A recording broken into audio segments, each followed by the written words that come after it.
We're here again in the Pronunciation English Language, Pronunciation Lessons, Learn English Our Judy's, and of course, our topic for today is about sentence structure. Yes, but first and foremost, of course, if you're still not our subscriber, don't ever forget to hit the bell button first to subscribe, and also you can follow us in our Facebook page, Pronunciation English Language, and also please don't ever forget to share our video, and please do hit the like for this video. Anyways, to continue, of course, our topic for today is about sentence structure. Yes, learn the rules for every sentence type.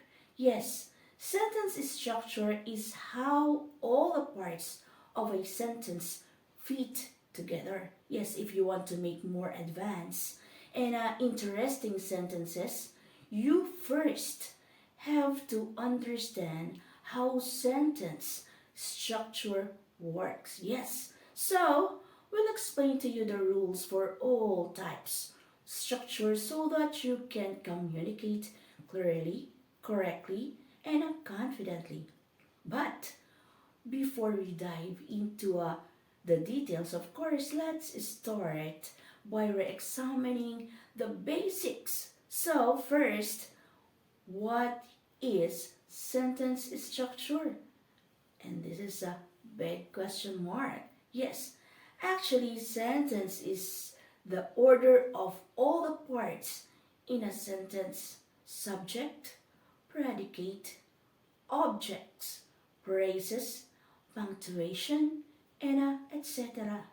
It deals a lot with independent and dependent clauses and how they combine. We'll explain this later, of course. So the placement of words and phrases next to what they modify, as well as the use of a proper grammar. Yes, so the number two is, of course, we'll go to the basic parts of a sentence. Yes, actually, every sentence requires at least a verb and a subject. Yes, a verb is an action, and a subject is the noun, of course, that does the action. Example, I'm waiting. So in this example, am waiting is the verb, and the main verb is wait. But when conjugate it in the present continuous, we use the ing or ing form and add the auxiliary verb am. The subject is I, the person who waits. So, do you understand? So, the exception to this rule is imperative sentences, commands, which only need a verb. We can assume the subject is the person the speaker is talking to. Just like a stop. Yes, this single word is a complete sentence. The verb is stop, and no subject is necessary because it's a command. So do you understand? Some sentences can add objects, which are nouns that also participate in the action. So let's say you forgot your calculator and you ask your friend to borrow theirs. Example. So I will give you an example for this. My body lends me their calculator. So in this example, lends is the verb and my body is the subject because they're the one lending. So the word calculator is what's called a direct object. So do you understand? The noun that receives the action. So in this case, the direct object is the thing being lent a calculator. So the indirect object is The noun, of course, that receives the object. In the example above, of course, the one I'm just telling a while ago, the indirect object is me. Because that's who receives the calculator. Indirect objects come between the verb and a direct objects. So do you understand? So, did you notice that the subject uses the pronoun I, but but the objects actually, objects use the pronoun me. Subject and object pronouns. Subject and object pronouns are different. So make sure you're using the right one. Only a certain types of verb called transitive verbs can use direct and indirect objects. However, transitive verbs are quite common, so you'll be using them a lot. So let's look at another example. I will give you another example for this. Of course, an example for this. Herrera passes Mbappe the ball. So, can you identify the verb, subject, direct object, and indirect object? Well, the verb is passes because that's the action in the sentence. Yes, the subject is Herrera because Herrera is the person who passes. Yes, the direct object is the ball because the ball is the thing being passed. So do you understand? So the indirect object is, of course, the indirect object is a Mbappe. Yes, because Mbappe receives the ball. So do you understand? So we'll go now in our number 3, of course. You will go now in our number 3. And 4 sentence structure grammar rules. We'll go to the 4 sentence structure grammar rules. So aside from knowing the parts of a sentence, you also have to follow the grammar rules. Yes, in case you forget, here's a quick list. Number 1 is capitalize the first letter of the first word in a sentence. Number 2 is end a sentence with a period, question mark, exclamation point, or quotation marks. Number 3 is most of the time the subject of the sentence comes first. Yes, the verb comes second and the objects comes last. Subject, verb, and object. So, the number 4 is if the subject is singular, the verb must also be singular. Yes, if the subject is plural, so the verb must be plural. This is known as subject-verb agreement. Yes, so the next one, our number 4, is of course types of clauses. Yes, if every sentence were as simple as subject plus verb plus object, so books will be so boring. Yes, that's why English has developed a few different sentence structure to keep things interesting and give us more options for speaking and writing. Yes, so before we get into those different sentence structures, it's crucial to understand how clauses work. So a clause is a group of words that contains a subject and a verb. So sometimes a clause is a complete sentence on its own. Always remember that. But other times it needs help before it expresses a complete thought. So always remember that a clause that is a complete sentence is called an independent clause.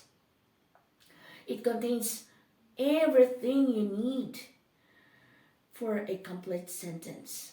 Subjects and verb with the objects optional. Example, I will give an example for this. Okay. Example, we'll eat dinner at 5. We eat dinner at 5. So do you understand? Another example. Faria and Bertuccio assisted the Count of Monte Cristo. So, a clause that is not complete sentence is called a dependent clause, a dependent clause, or a subordinate clause. They support independent clauses, usually by adding necessary information. Example, I will give an example for this. The roads are icy because it rained last night. So this sentence contains two clauses. The roads are icy, and number 2, because it rained last night. So each sentence has a subject, the roads and it, and a verb are and rained, but only the first clause is a complete sentence by itself. So, notice the subordinate clause because it rained last night slightly changes the meaning of the first sentence by adding new and important information. That's the main purpose of subordinate clauses, to improve an independent clause with essential details. Although subordinate clauses have both subjects and verbs, they cannot exist on their own. They contain special words called subordinating conjunctions, so they understand, which connect them to independent clauses.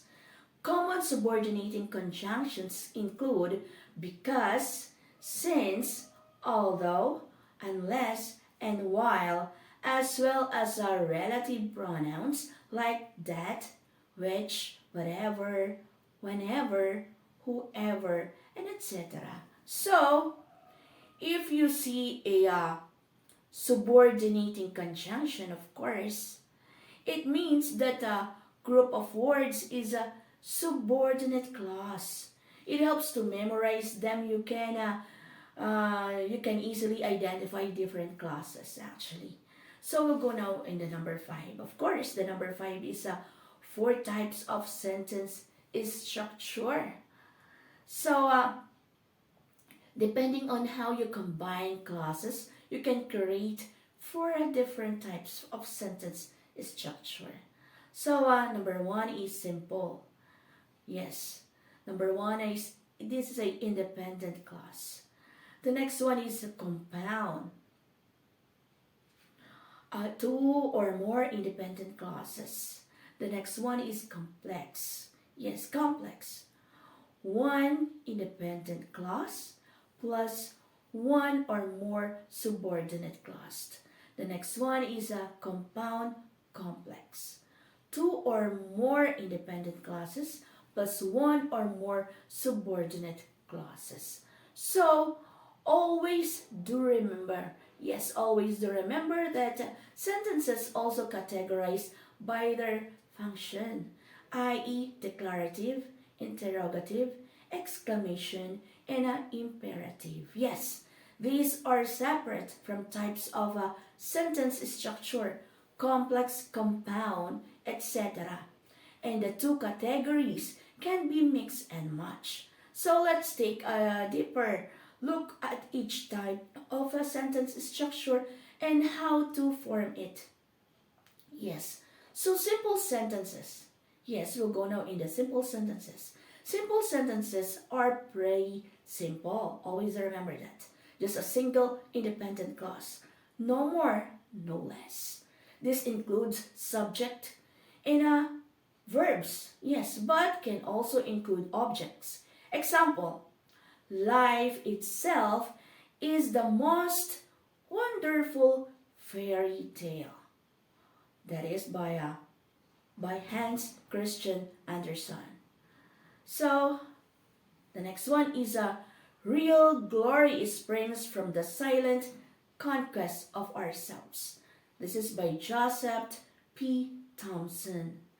So, the next one is, of course, if the subordinating clause comes first, use a comma before the independent clause. Always remember this. If the independent clause comes first, you don't need a comma at all. Example, until the lion learns to write, every story will glorify the hunter. And that is by an African proverb. So last but definitely not the least, compound complex sentences. Yes, as the name suggests, of course, compound complex sentences combine compound sentences with complex sentences. They require at least two independent clauses and at least one subordinating clause. To combine them, follow the specific grammar rules for each and be sure you're using your coordinating conjunctions and subordinating conjunctions in the right places. Example, if you're going to be crazy, you have to get paid for it, or else you're going to be locked up. And that's by Hunter S. Thompson. So that's all for now, but always do remember this. Sentence is structure, of course, can get pretty complicated, especially at first when learning the difference between clauses and conjunctions. So, while you write, of course, learn English with Judy's recommends, of course, edits and revisions to improve your sentence structure, not just to correct grammar mistakes, but also to communicate in more effective and engaging ways. So, of course, message us or put a comment there in the comment section box to make sure your sentence structure is strong. So that's all for now. Anyways, again, if you're still not our subscriber, don't ever forget to, of course, hit the bell button first and subscribe. And of course, don't ever forget to share our video. And please hit the like for this video. And that's all for now. Put a comment there in the comment section box. And don't ever forget to follow us in our Facebook page, Pronunciation English Language. Anyways, that's all for now. Thank you so much. God bless and keep safe. Until the next time. Bye-bye.